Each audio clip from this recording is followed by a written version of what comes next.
Olá amigos, estamos mais uma vez aqui para aprendermos um pouco de astronomia e hoje nós vamos falar sobre o astro mais importante do Sistema Solar, que é a Terra, né? Sem ela nós não estaríamos aqui, nem poderíamos nem estudar astronomia, né? Nós sabemos que a Terra, né, é habitável, né? A grande diferença entre os demais planetas é essa, né? Nós estamos num ambiente com muitas condições adequadas. Se tivéssemos um pouquinho fora da Terra, nessa parte preta aqui, ó, fora da Terra, a temperatura mínima é menos 150 graus, morreríamos congelados, ou mais 150, depende se o Sol bate ou não. Então essas condições fazem com que a Terra seja um planeta em equilíbrio entre temperaturas mais altas e temperaturas mais baixas. A mesma coisa nós estamos identificando em alguns outros sistemas solares, que são chamados de exoplanetas, que estão em outros sistemas, né, de estrelas. Como, por exemplo, o Kepler-22, que descobriu-se que ele está numa condição próxima da Terra, ou seja, numa região habitável, que não está nem muito quente, nem muito fria. E não é todo planeta que a gente pode chamar de nosso lar, né? É claro que a Terra depende desse equilíbrio, né? Essas condições para que haja vida na Terra, né, e não nos demais planetas próximos a nós, são várias. Por exemplo, a atmosfera nossa, a composição, 70% de nitrogênio e 21% de oxigênio. Se mudar um pouquinho a gente desmaia, ou então a gente fica sem ar, né, com excesso ou com falta. A temperatura da ordem de 20 graus, né, em equilíbrio aqui, que favorece a continuidade, né, e não as bruscas variações como tem no próprio espaço. A órbita adequada, o campo magnético, a iluminação, tudo isso tem um equilíbrio. Então, se a gente não tiver todas essas condições, não haveriam condições de ter vida na Terra, né? Nós estaríamos em um planeta completamente inabitável, né? Para formar esse planeta, né, levou 4,6 bilhões de anos, né? Aí tem muita gente que fala, como é que vocês sabem disso? Ninguém estava lá para saber. A gente usa a ciência, né? Então o que se faz no laboratório repetido, você pegar rochas e analisar a parte de isótopos, você pode descobrir o tempo em que um isótopo, que um átomo radioativo, emite radiação. Então, a gente analisando as rochas mais antigas do Sistema Solar, a gente sabe a idade dos planetas. E tudo começou com uma nuvem, né? Formou o Sol, e ao redor, matéria que foi ou do próprio Sol, ou então de outras estrelas capturadas, né, que formou os planetas. Isso, a força da gravidade fez isso. Então teve uma época em que no Sistema Solar havia um disco com várias formação de rochas muito pequenas, uma batendo na outra pela força da gravidade, foram se acumulando. Nós chamamos isso de disco de acreção. Então o disco de acreção é uma região em que há um choque contínuo, né, e pela força da gravidade concentra até formar uma estrela central e áreas propícias à formação de planetas, né?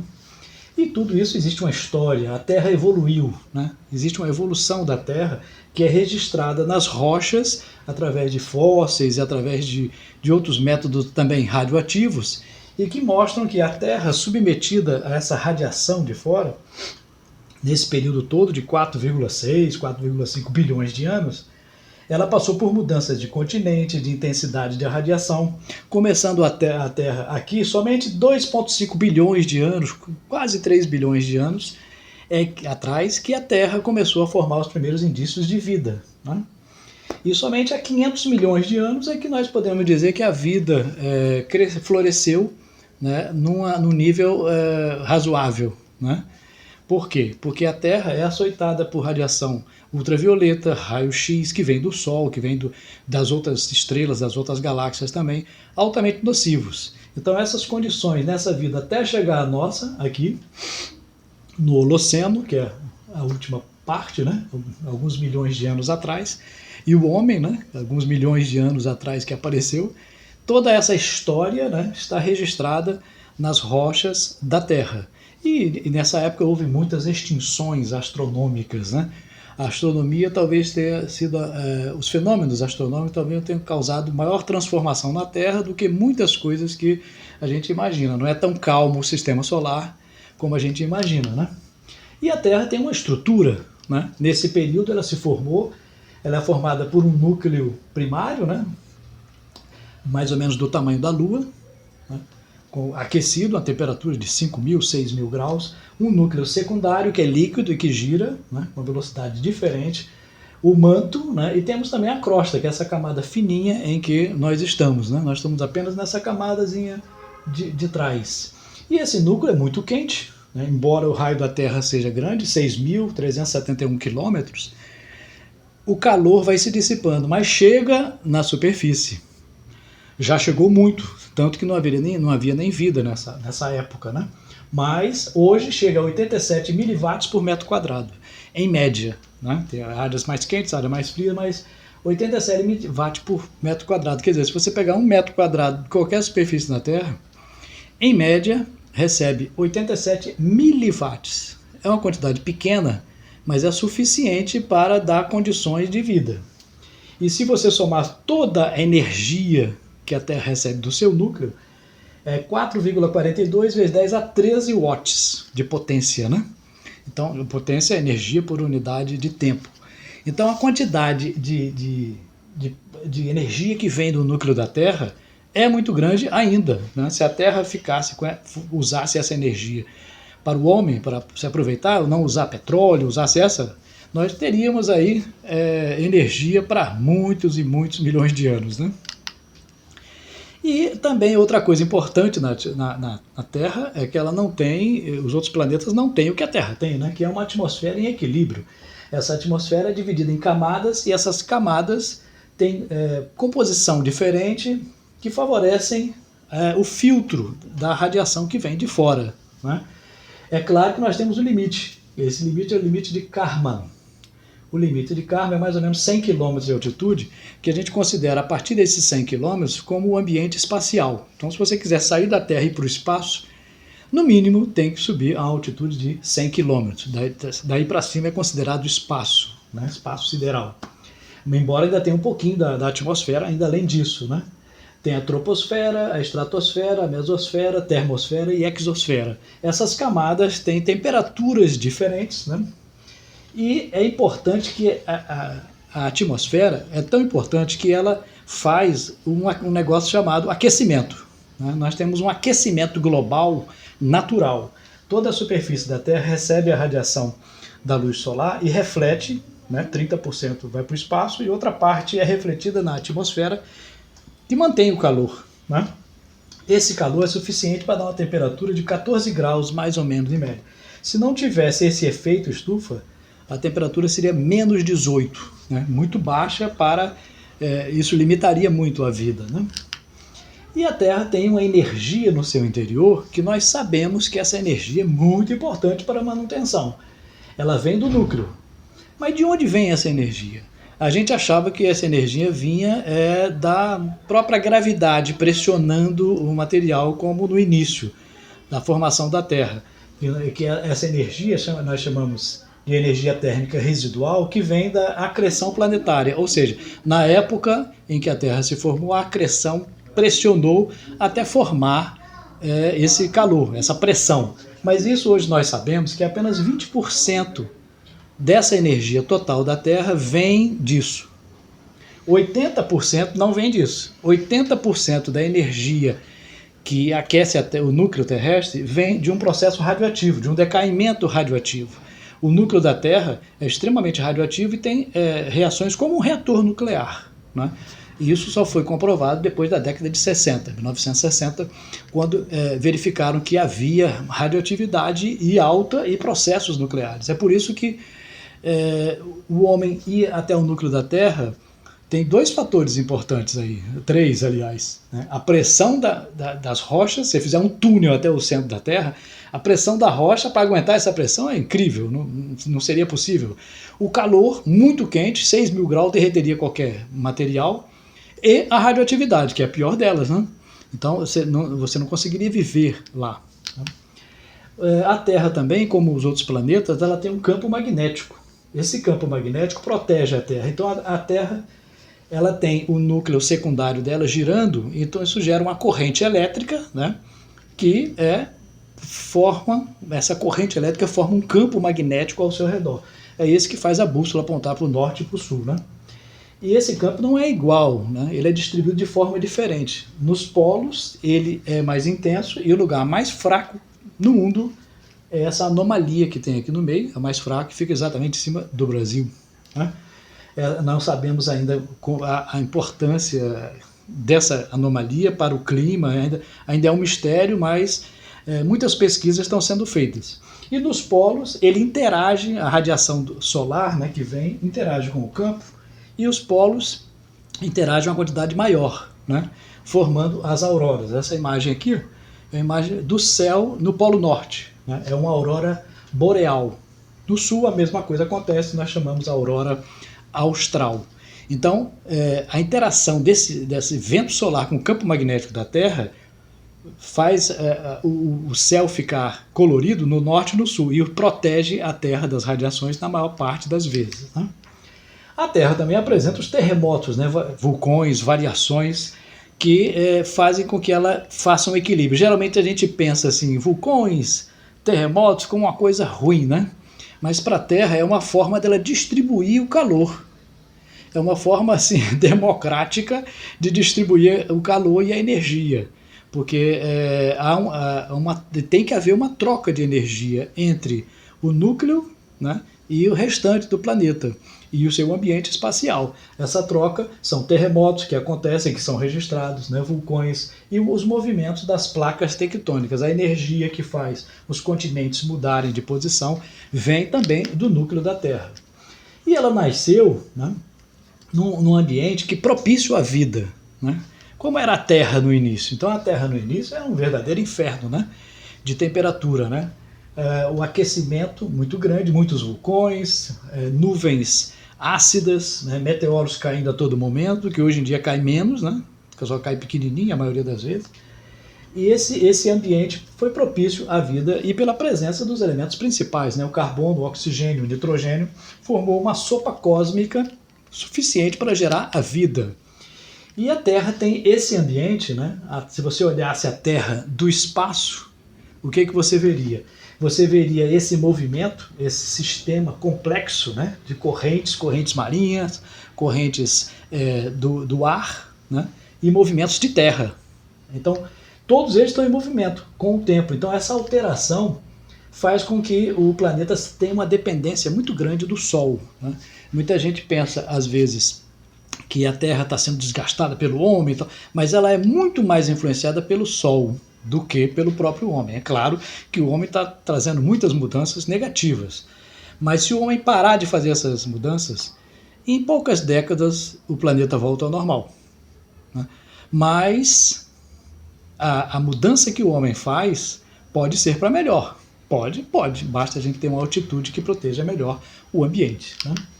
Nós vimos também que a Terra tem um ambiente orbital diferente. Como é a órbita da Terra? A Terra gira em torno do Sol inclinada, né? Essa inclinação é de 23,5 graus e ela é que faz com que ocorram as estações, né? Porque se a Terra fosse totalmente em pé, não tivesse essa inclinação, as estações seriam sempre as mesmas em todo o planeta, né? Então essa inclinação é responsável pelas estações, né? Pela primavera, verão, outono.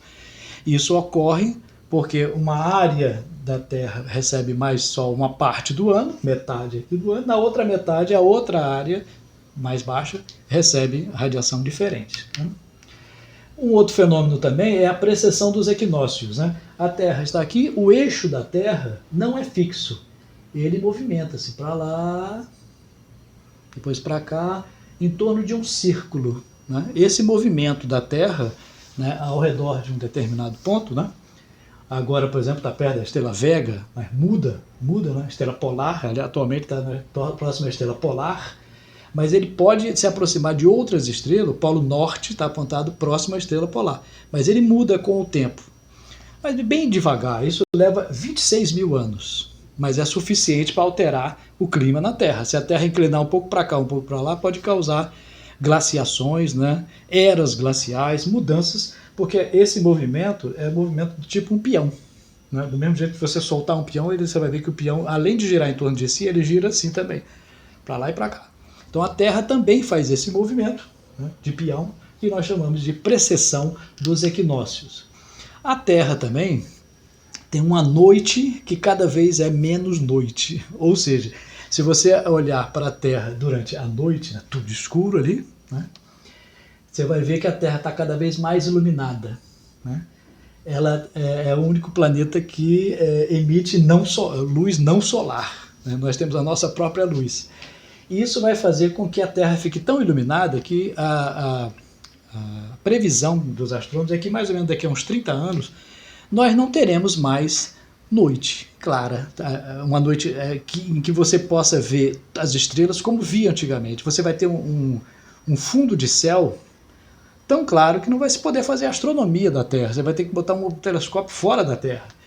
Por quê? Porque a quantidade de luz é tão grande que gera poluição. Essa poluição chama-se poluição luminosa.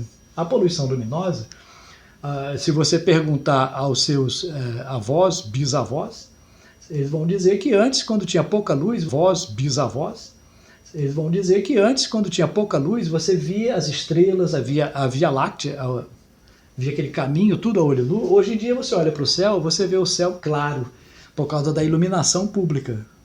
E também por causa dos prédios e tudo, carros, toda essa luz sobe, atinge a atmosfera e deixa a atmosfera clara.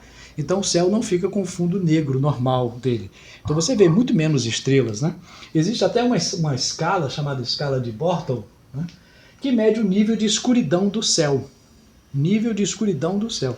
O céu está mais escuro ou menos escuro. Quanto mais escuro, né, melhor para você fazer astronomia, né? Você vê as estrelas melhores, porque o fundo do céu está negro. Se misturar, é por isso que a gente não observa as estrelas durante o dia, né? Existe uma coisa poluindo a nossa atmosfera durante o dia. Qual é? O Sol. O Sol atinge com uma intensidade tão grande a atmosfera que espalha a luz azul e a gente vê o céu todo azulado e as estrelas estão ali, mas a gente não vê ela misturada com a luz da atmosfera porque o fundo fica extremamente brilhante. Então, nós fazemos isso também.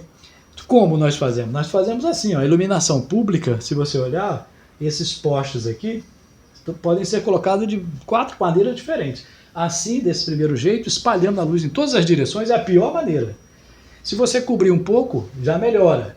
Se você botar reto, melhora. Se você virar para baixo, né, se todos os postes das casas, das ruas, né, fossem colocados só para baixo, sem espalhar a luz para cima, nós teríamos um céu muito mais visível, né? Aqui essa escala vai de 1 até 9, né? Quando chega em 9, 8, 9, está tão claro que não dá para observar direito o céu, né? Nas cidades a gente só pode observar bem o Sol com filtros, né? A Lua, alguns planetas, mas galáxias, nebulosas fica muito difícil, cada vez mais, né? Existe uma coisa que mede a intensidade da luz que bate na Terra, chamada albedo, ou coeficiente de reflexão. O albedo é a razão entre a radiação refletida e a incidência, quer dizer, a quantidade que bate e a quantidade de volta, né? Na Terra, em média, é 30%, mas é claro que no gelo, por exemplo, pode chegar a 90% de reflexão. Então existe uma escala, essa escala é o albedo. Então, na Terra, como a Terra muda, né, muda as estações, a quantidade de ar, de plantas, o oceano mais denso, menos denso, as algas no oceano, então muda a quantidade, o albedo dos lugares, mas em média é 30%, ou 0,3%, né? Ou seja, 30% da radiação é refletida para o espaço. Toda a luz que bate na Terra, 30% volta, não é aproveitada, por isso que a gente chama isso de albedo, né? As estrelas também cadentes, né? Se você olhar o céu assim totalmente escuro, você vai ver que de vez em quando passa um risquinho aqui. Esse risquinho, caiu um meteoro. Tem muita gente que chama de estrela cadente, por quê? Porque uma estrela caiu. As estrelas cadentes não são estrelas, né? A gente tem que lembrar sempre que, na realidade, são pequenas rochas, né, que caem na Terra, originárias da formação do sistema solar, restos de cometas e restos de outros planetas que se partiram, né? Então existe uma terminologia. Se for um cometa é feito de gelo e rocha grande, né, que tem um período muito longo, né, e faz esse movimento bem fixo, mas ele é formado de gás e gelo. Os asteroides, que são puramente rochas, né, são rochas com uma órbita bem regular. O meteoroide é tudo aquilo que cai na Terra, né? Então, ele pode ser do tamanho de um grão de areia, pode ser até estar perto de um asteroide. Se ele cair na Terra, nós chamamos a rocha de meteorito. O meteorito é se atingir a Terra, se não atingir a Terra, é um meteoro. Tá? Então é uma terminologia muito usada. E existem tabelas, aqui tem uma tabela, com chuvas de meteoros. Né? Essas chuvas de meteoros tem épocas do ano em que a Terra passa numa nuvem que é o resto de um cometa. Quando ela passa por ali, os meteoros caem com maior intensidade e com um determinado radiante, né? Uma área em que a maioria vem dali. Esse radiante está numa constelação. Está na constelação de Lira, está na constelação de Pégasus, Perseus. Então a gente diz que há uma chuva naquela área do céu. É uma maneira de expressar. E o futuro da Terra, né, daqui a alguns milhões e bilhões de anos, o que vai acontecer com a Terra? Tem muitas coisas possíveis. Né? Uma delas é a Terra sair da zona habitável. Né? Daqui a alguns bilhões de anos, a zona habitável do nosso planeta vai mudar, né? Como mudou também no passado. Então pode acontecer em 2 bilhões de anos a Terra sair disso. E outras coisas também. Pode haver um desequilíbrio na sua órbita causado pelo afastamento da Lua. A Lua está se afastando da Terra alguns centímetros, né, por ano. Mas isso é muito pouco, mas vai levar milhões de anos. Mas uma hora a Lua vai se afastar, alterando o equilíbrio do sistema Terra-Lua. Okay? Então, olha, vimos aqui um pouquinho sobre o nosso planeta, lembrando que o estudo do nosso planeta ele é astronômico e também voltado às outras áreas, como a química, a física, a geografia. Estudar o nosso planeta e saber como ele funciona é extremamente importante para a gente compreender melhor o nosso universo. Ok? Obrigado.